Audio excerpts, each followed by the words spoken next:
First up tonight, a man and woman rushed to the hospital after their plane crashed near the Bexar County-Kendall County line. It all happened this afternoon in the Bridlewood Trail subdivision. Yes, that's right. Their exact condition still unknown at this time. But neighbors first on the scene of the crash tell me it was a no-brainer to jump in to help. Within 10 seconds, they had seen a plane over my neighbor's backyard, and it was rocking. And they said, it doesn't look good. It's going lower and lower, and they saw it go down. This woman, who asked not to be identified, says she and her family were home when her husband and brother-in-law saw the shocking sight of what Bexar County officials say was a Cessna airplane crashing to the ground. The woman said it was a miracle they saw the plane when they did because it had fallen a couple of acres behind their neighbor's house, too far for our cameras to capture. Where it's located, it was in a grove of cedar trees, and you couldn't hear a thing. There was no smoke. There was no fire.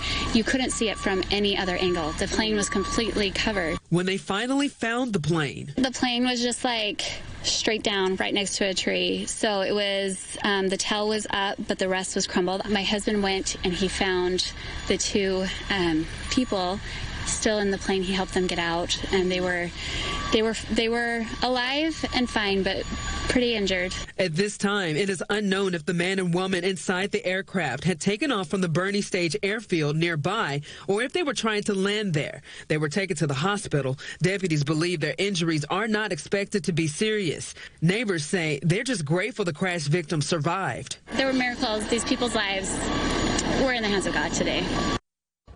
A spokesman with the Bexar County Sheriff's Office says the Federal Aviation Administration is investigating. Get you now to some new developments on a story we first told you about at 5 today. We now know the name of the mother who's charged in connection with the death of her 5-year-old son, whose remains were found in Colorado in a ravine earlier this week. 25-year-old Nicole Christina Aguilar is facing a felony charge for the death of 5-year-old Dominic Patrick Aguilar Acevedo. Aguilar's boyfriend, Daniel Garcia, is also facing the same charge. According to the arrest affidavit, Aguilar Acevedo was last seen alive at the Woodspring Suites Hotel off of I-35 North, not far from Eisenhower Road. This was all caught on hotel surveillance video.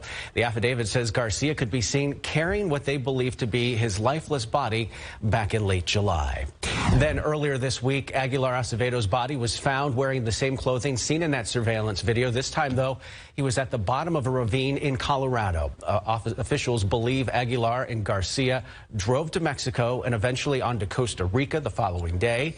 The arrest affidavit says the boy's grandmother was told by the mom he suffered an unexplainable death. As of right now, Aguilar and Garcia are in police custody in Florida. They are expected to be extradited back here to Texas. It's definitely terrifying in that moment to think that your child is in trouble and you can't help. A mom in panic and distress while on the phone with a man who said they'd taken her daughter and would kill her unless ransom was paid. The night team's John Paul Barajas reports the girl was never in danger and the call was a scam. Hello, we are not available now. Please leave your name and phone number after the beep. Seconds after her daughter didn't answer the phone, a call came in from Mexico. The call log for both reading 1056.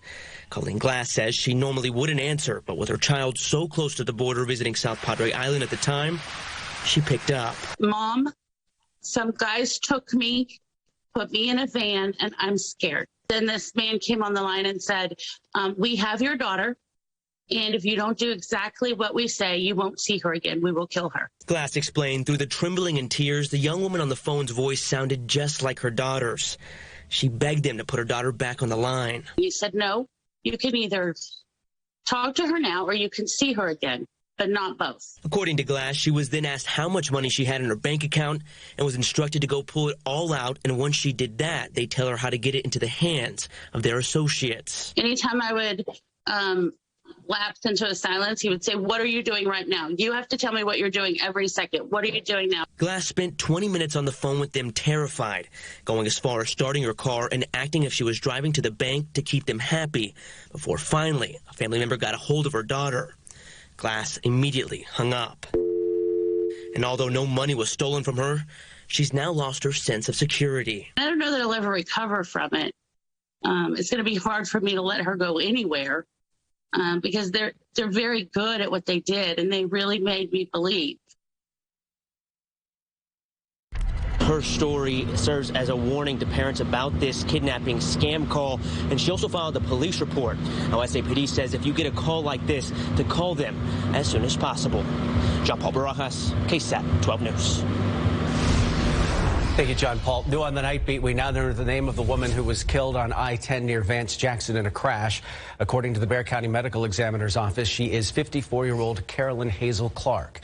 Clark was killed after she lost control of her car on the I-10 access road between Vance Jackson and West Avenue.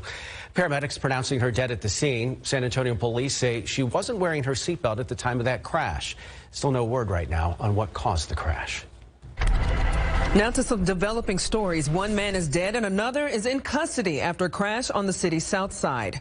The crash happened around 1 this morning near South Zarzamora Street and West South Cross Boulevard. Police say the driver of a Dodge Charger ran a red light, hitting a white pickup truck. The impact caused the truck to hit a utility pole, killing the driver. Now, the driver and the passenger in the Dodge Charger were taken to University Hospital for their injuries.